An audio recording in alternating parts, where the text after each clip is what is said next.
What's up guys, it's Philip from the Honda Resource. Today we're going to be preparing our JDM F23A to go back into the Honda Odyssey. So, anyways guys, stay tuned. Let's get to the video.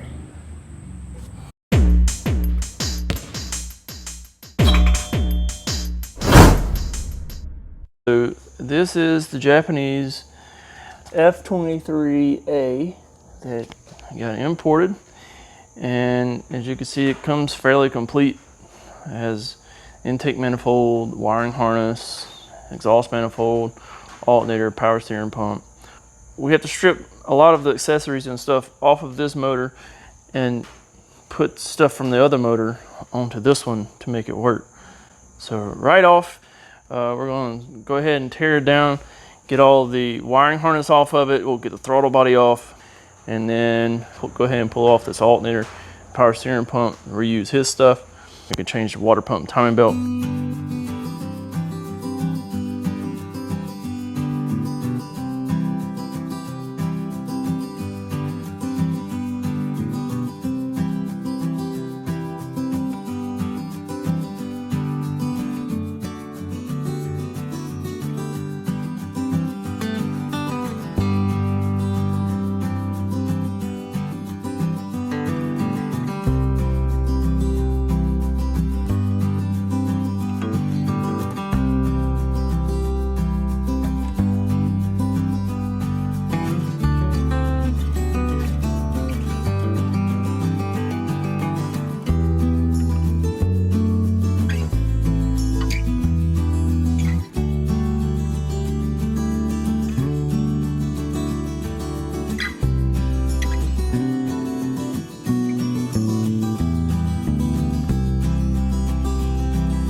So you can see inside the head is very well maintained. It's really clean, not any sludge in there whatsoever.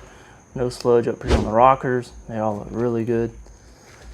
And then, I mean, it's really clean even inside the timing cover here. So it doesn't really like it had any leaks. So I am going to go ahead, along with the new timing belt and water pump, I'm going to do the cam seal, crank seal, and I'm also doing the rear main seal, which is up behind the flex plate here. And then another little thing you have to do on the Japanese Vtec, they don't have a pressure sensor, so you have to use your pressure sensor from your US Vtec solenoid, put it in here, or you can bypass it. To bypass it, you basically just tie the green wire that would go to this into the wire that goes to your Vtec solenoid. So basically both of the Vtec wires go to the solenoid and you would have no Vtec code. So this is the US spec F23 that I removed in the previous video, so be sure to check that out. Alright, so I guess to start off with, we can get this wiring harness off of here. So we'll have to reuse this harness on the new motor.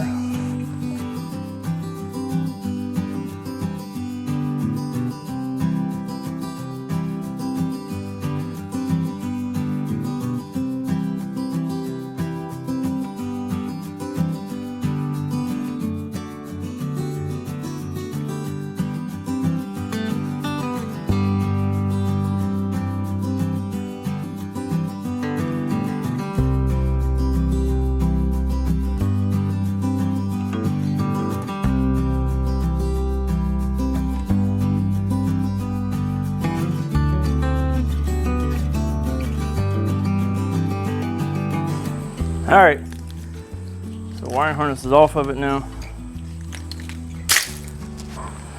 So now we'll get this transmission unmounted. Just some 17mm bolts all the way around it.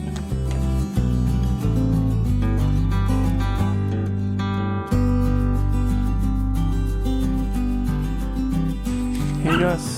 See all the oil that's leaked out from between the transmission and engine. I think maybe it had a rear main issue. It may have been his main problem. So you got these bell housing bolts. Let me take this half shaft off.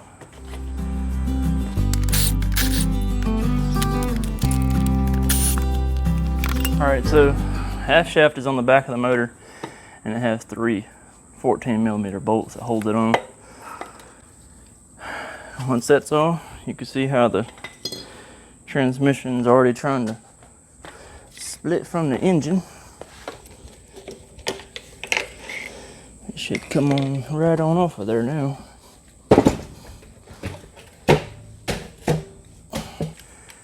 Got the transmission out here, and we'll clean it up real quick.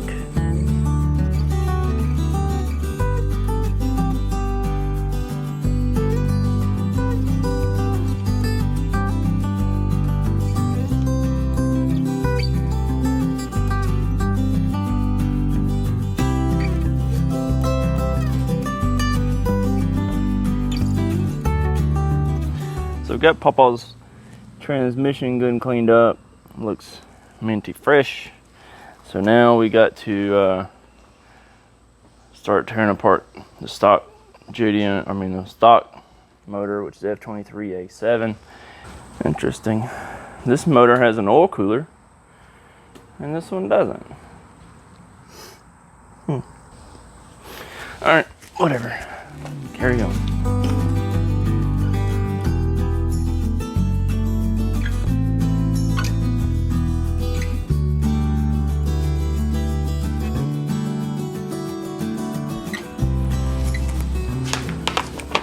All right, and if you need to remove a crankshaft pulley from one of these motors, I highly recommend a Lyle weighted socket. This thing works wonders in combination with the old Milwaukee. It usually busts it right off of here. Piece of cake.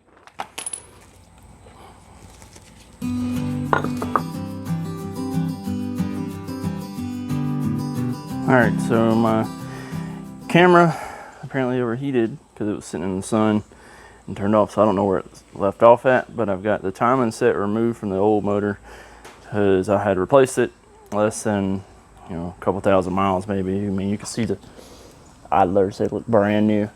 That's the belts off of it. So, but you can see this motor has some miles on it, and so I went ahead and got the water pump off and got the water pump transferred over to here, to the new motor. And I got new crank seal and new cam seal that I'm going to be putting on here too, just to go ahead and do them while it's apart. And I mean, you could tell this motor has a lot less miles than that one, right? So just going to keep swapping everything over, and yeah. So as I mentioned, I bought new crank seal and a new cam seal. I'm gonna pop those out with a flat head. I wish I could get you at a better angle, but if I put it at any other angle with the camera, it puts the camera in the sun. The camera keeps overheating, so.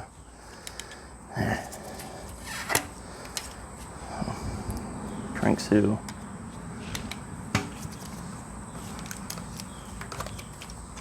Cam seal. So I just bought these cam seals and crank seals off Rock Auto. Alright, so on aftermarket seals, I recommend taking a little grease and just putting the groove in here. It don't have to be a ton.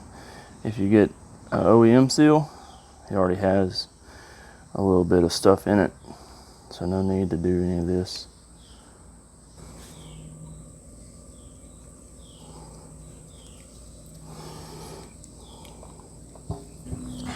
I like to use a 1/4 inch extension to set the seal and get it flush with the oil pump in this case, or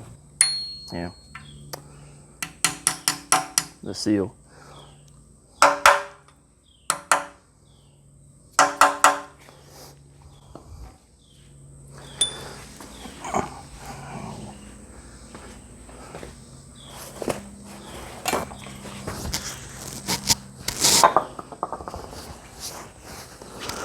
I like to use a,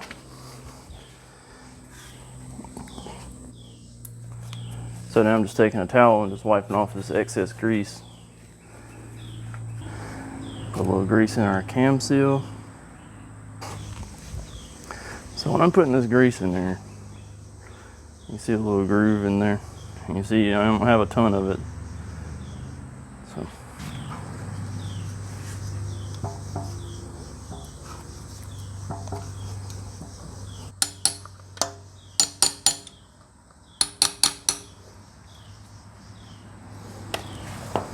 So on those gaskets, on those seals, you just want them so flush with the oil pump, flush with the rocker assembly here.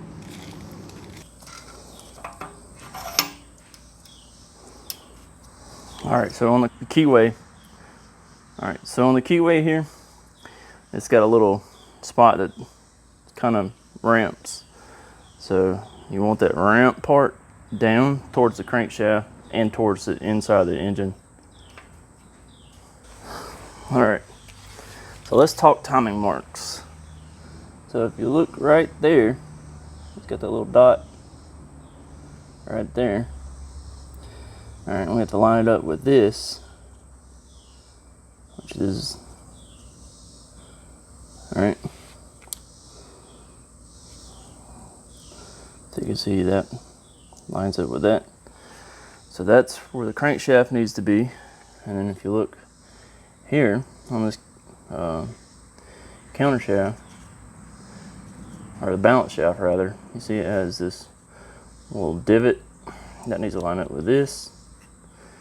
And then over here on this other balance shaft, you see this little dip right there? That needs to line up with this. All right. So if you spin this, you see they have some more little dips in it, but they don't have the double dip. You see the double dip side by side? So this one needs to line up right there. That's where that one lines up. Water pump doesn't matter. All right, so on the camshaft pulley, we want to make sure that it says up, and it's actually up. And if you look on the pulley, it has a little mark right there. And it has a little mark right there. All right, and what we want to do is have those flush with the surface of the head. So you see the surface of the head here, it's flush, and the same can be said here. All right, so we have our new tensioner.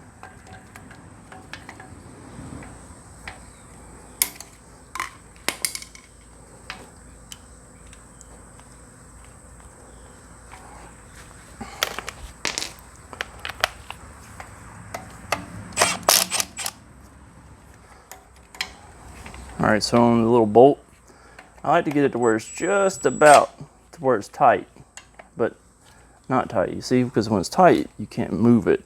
But if you back it off just a hair, where you can move it, but it doesn't have a lot of play. If you get it too loose, it's gonna have a lot of play. All right, then we take our belt.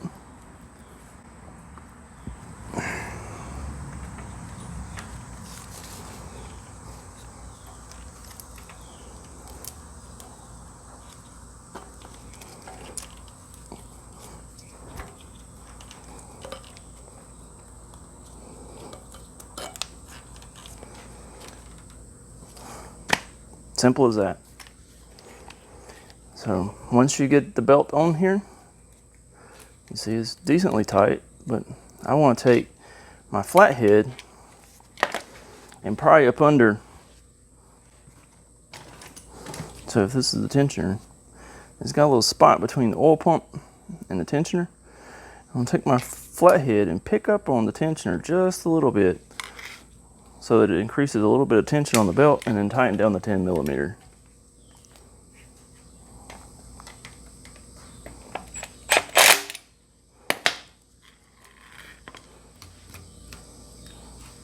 So that feels pretty good. All my timing marks are still on.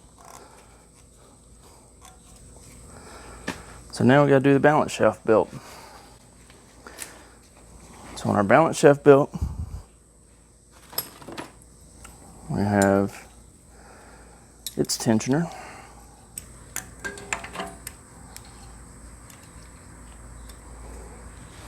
So our washer, then the nut. All right, and then there's a little shoulder bolt. It has a little small shoulder, and it goes in here. And that shoulder bolt allows it to still pivot. You see how it's pivoting? All right, and again, you don't want this nut too tight because it'll make it where it won't. It'd be hard to move it. And go ahead and put our crankshaft position sensor back on it.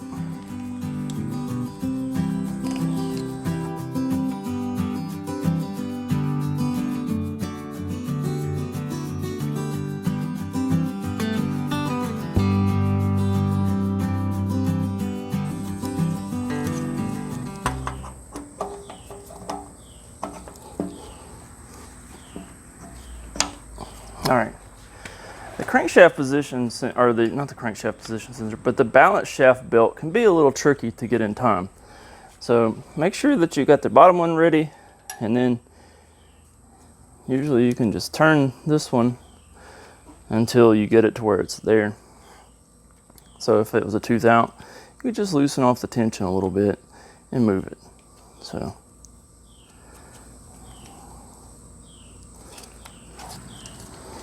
I'll take this tensioner back off.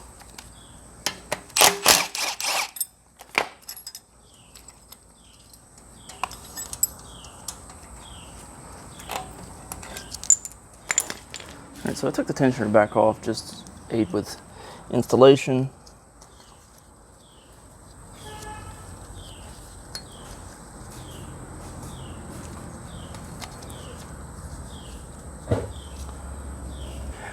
All right, so timing belt is on, balance shaft belt is on. So you can see the timing marks are still even with the head. And our little mark down here that I put on the camshaft or the crankshaft is still lined up. This little divot is still lined up with that. And I told you a little bit different on this. I said that little dip needed to be lined up with that pin, but it's actually this one. And you can see that it is lined up. So everything is lined up, and now we can finish assembling. We got to put the motor mount on and all the timing covers and whatnot. So moving right along. I still got to tighten down this nut here, so I'll just put some tension down on it here and then tighten this. It's 14 millimeter, and then yeah, let's see. All right,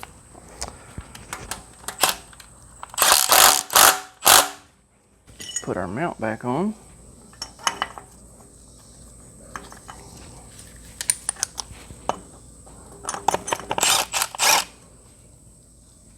This is the original mount from the Odyssey. I think that the mount that was on this motor already would work because it looks to be the same. But just to be safe, I'm just going to swap on the one from the Odyssey.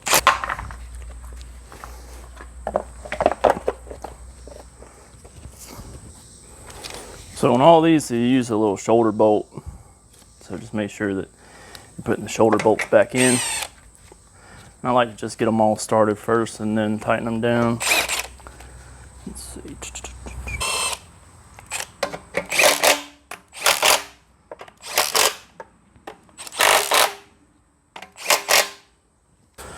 All right, then we got the little rubber washer that goes over this. Hold the timing cover down here. There's the crank position sensor.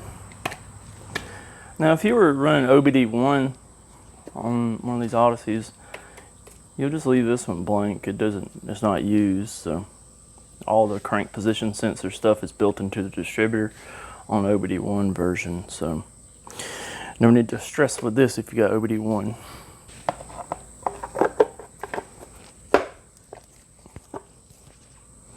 Alright, and then again on the upper timing cover we have 2 shoulder bolts.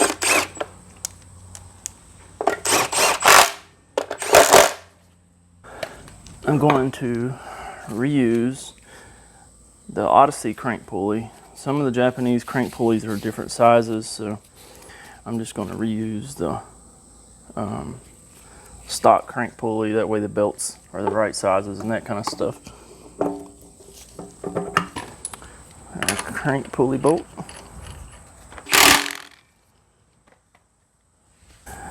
Dipstick tube.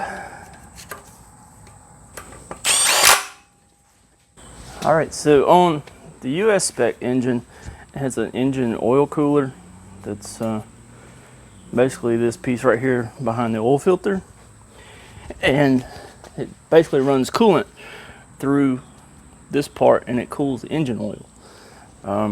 I noticed on the Japanese motor it doesn't have that, so it's a nice little addition to have. So I think what I'm going to do is take it off of the US motor and put it onto the Japanese motor. Alright, so it has a little plug over here. I'll have to remove that and then take the fitting out of this block and screw into this hole here. And then the other one comes off of this tube, which you can see this tube is bent because this should be straight out instead of angled up. So just have to switch over this tube here and should be good to go.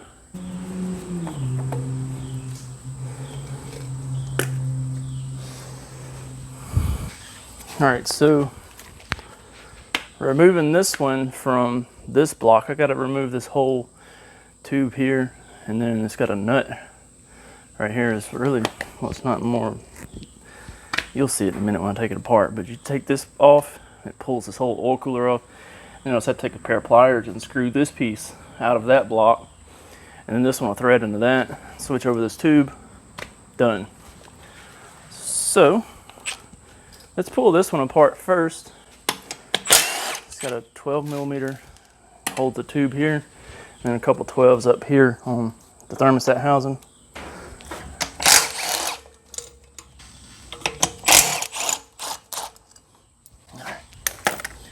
So now we got those loose. You can see how it loosened. See how it loosened this up, and then it'll pull out of that water pump housing. All right. So in order to get it out of this water pump housing, it's got a little tab. You can just get behind it with this. See this little tab here? You can get behind that and just pry it out. And we'll take this water line off. All right, and then I want to reuse this water pump housing because I just put it, this thermostat housing, because I just put another thermostat into this, so it's got a new thermostat. To get this fitting out, I just use a pair of channel locks.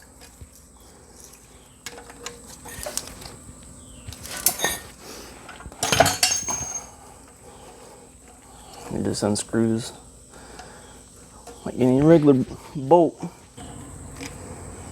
Alright, so now I got this fitting out. Just clean up our mating surface here. Wipe it off. Alright, and then we'll do the same for taking the thermostat housing off of this motor. I'm taking our 12mm bolt out here. Alright, I'm going to go ahead and take the hose off here, a little small hose. Alright, you can see that's loose. Go ahead and take the thermostat housing off of that. And see how our pipe is loose there. And take our hose off of where it goes from the oil cooler back into the block, and it's just a spring clamp. And yeah, piece of cake. All right, so this is a 30mm. All right, So you see how that comes right off.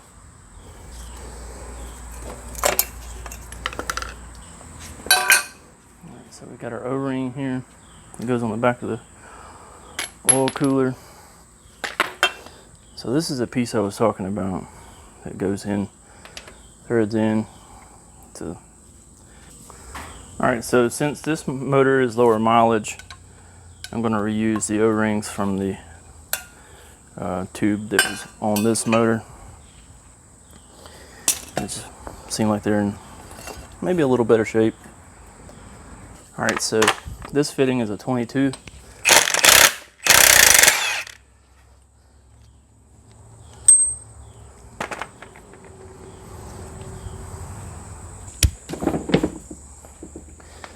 Alright, so now we got to prepare this block to be able to install our fitting, which goes here. So that looks like about a 10mm Allen. It's not. Let's see if it's an 8. Okay, so this fitting is an 8mm Allen.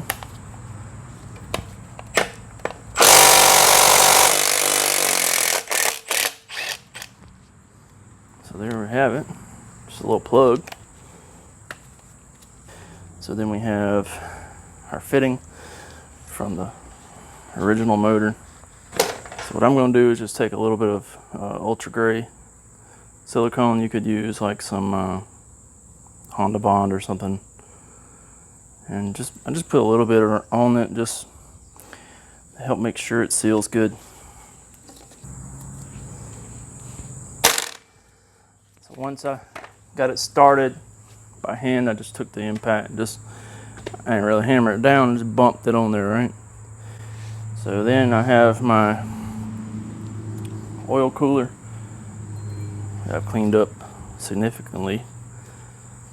A lot of the water lines and stuff were about stopped up, so it's got it real good and clean inside now. Just clean off this old oil on the backside, and I'm gonna run just a little small amount of ultra gray on the seal, since I'm not replacing the seal, just to make sure it's good and sealed, you know? Just something to help ensure that it seals good. Alright, so this fitting has to go up. And we have our fitting, goes in here. Alright, so it's got a little tab on here. And there's a tab on the block too, so you can bottom out on that, and that's where it goes. Alright, and again, that was a 30mm. So let's snug it down.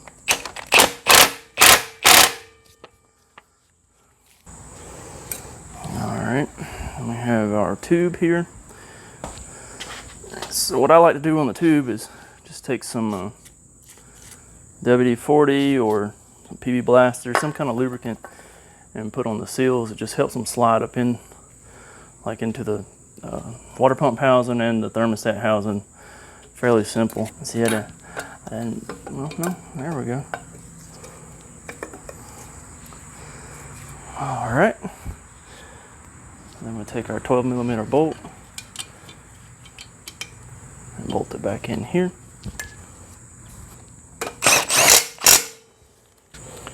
And then our thermostat housing. Again, I don't have a new gasket for this, so just put a little ultra gray on there.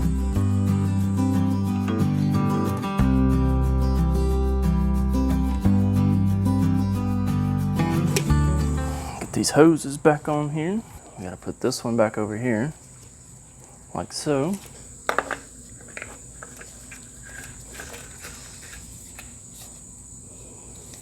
So I went to AutoZone and got a piece of hose put on here to do away with this one, because this one's swollen on the inside and it's not gonna work. So got that on there now. And all right, so I'm gonna reuse the same intake manifold that came on the JDM F23A. So I gotta swap over the throttle body, because the throttle body is different due to the cruise control. So Like on the US spec, it has 2 cables, one for throttle and one for cruise. Well, throttle, cruise. And the Japanese one doesn't have cruise. So I gotta swap over the throttle body. I got a new gasket. And then I also, like, I see a little vacuum cap on this hose. Gotta put one, gotta take it off that one and put it here. And then little stuff like this bracket here, gotta swap that over. And then on the Vtec, on Japanese, they don't have the pressure sensor. So this has this little plug here. So what I'm gonna do is take the pressure sensor off of the US motor, which is this little sensor right here, and swap it over.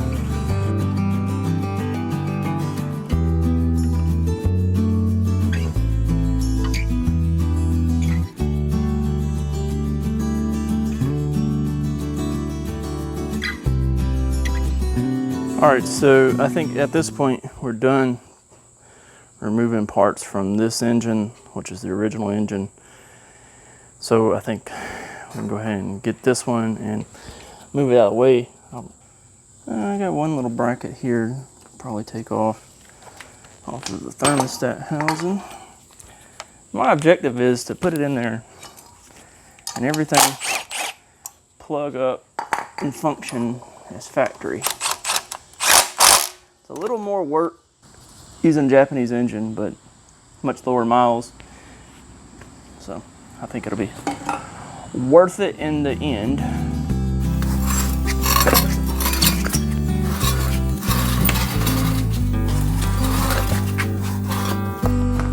Now I need to do some cleanup on aisle 3.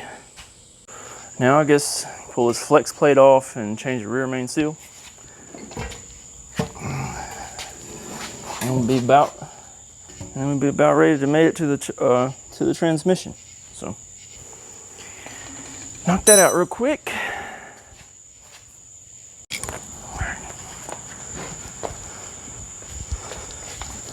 So the flex plate bolts are 17mm 12 point. Got those out, and then the rear main don't want to give it up. That's fine.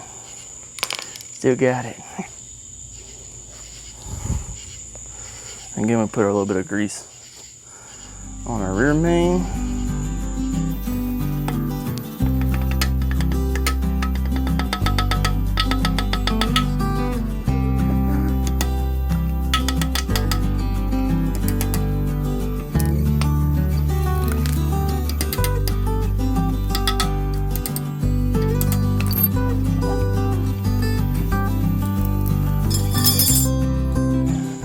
Made sure that the flex plate will bolt up to the torque converter.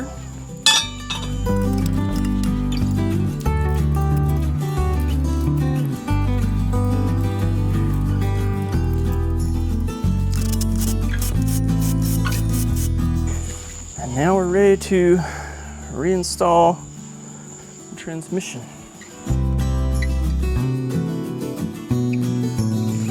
Piece of cake!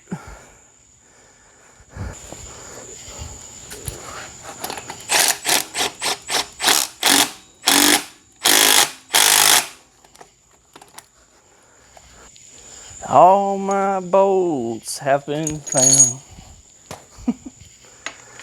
Oh boy.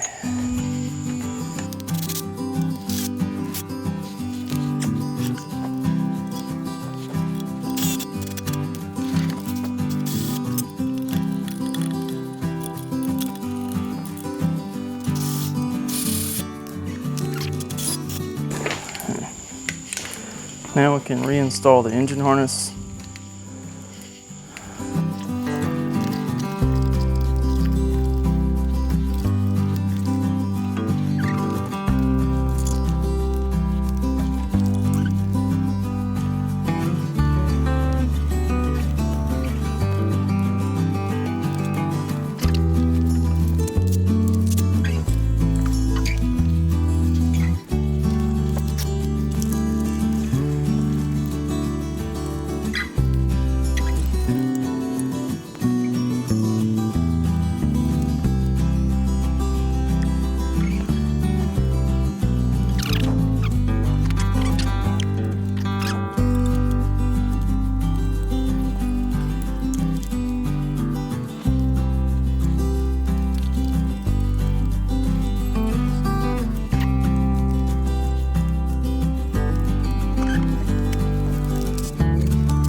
All right, so last thing I'm gonna do before I install it is put this half shaft back in. It just goes into the transmission. All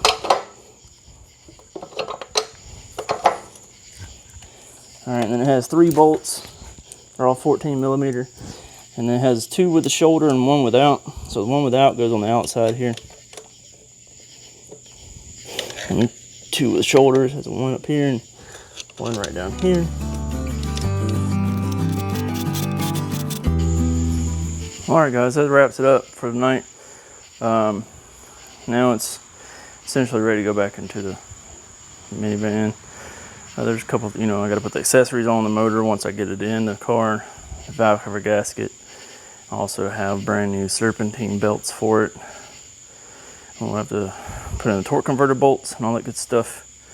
But all that will be done during the installation of the motor back into the Odyssey. So that's going to wrap up video 2. I'm pretty exhausted and it's almost about 9 o'clock at night. And I have to be at work at 10 o'clock. So I got to work all night, sleep during the day. And then, yeah, I usually get up in the afternoon and start on this mess. So video 3 will be reinstalling it back into the Odyssey. Video 1 was when we were removing it. So now you know everything you need to do to prep the JDM F23A to get it back into the US Honda Odyssey. So guys, I always appreciate the likes, the comments, the subscribes, the shares, all that good kind of stuff. Anything that helps the channel grow, I really appreciate it.